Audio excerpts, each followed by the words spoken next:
সকাল ৭টা ২০ ঘটিকায় একটি লোককে থানা ভবনের পাশে এদিক সেদিক চলাফেরা করতে দেখায়। ডিউটি অফিসার যখন তাকে জিজ্ঞাসা করে যে আপনি থানায় কেন আসছেন, সে অকপটে বলে যে তার স্ত্রীকে হত্যা করছে এবং সে নিজে থানায় আসছে।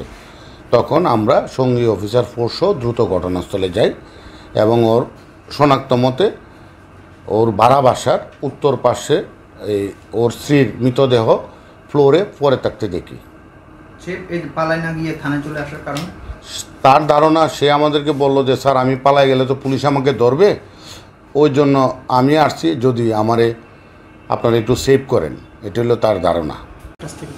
সকাল ৭টা ২০ ঘটিকায় একটি লোককে থানার ভবনের পাশে এদিক সেদিক চলাফেরা করতে দেখায়। ডিউটি অফিসার যখন তাকে জিজ্ঞাসা করে যে আপনি থানায় কেন আসছেন, সে অকপটে বলে যে তার স্ত্রীকে হত্যা করছে এবং সে নিজে থানায় আসছে।